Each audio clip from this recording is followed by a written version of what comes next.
একদম বোকামি হয়ে গেল। দোকান থেকে আসার সময় যদি মনে করে ছাতাটা নিয়ে আসতাম তাহলে এই বৃষ্টিতে ভেজা লাগতো না।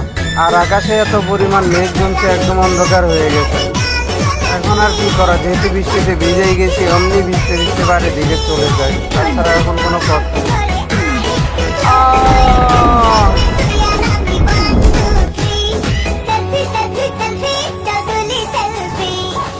আরে সকালবেলা মাইকে তো এই জায়গার কথাই বললো, এখানে নাকি একটা লোক মারা গেছে। ওই যে সামনে মনে হয় লাশটা পড়ে রয়েছে, দেখা যাইতেছে। আরে চল চল চল।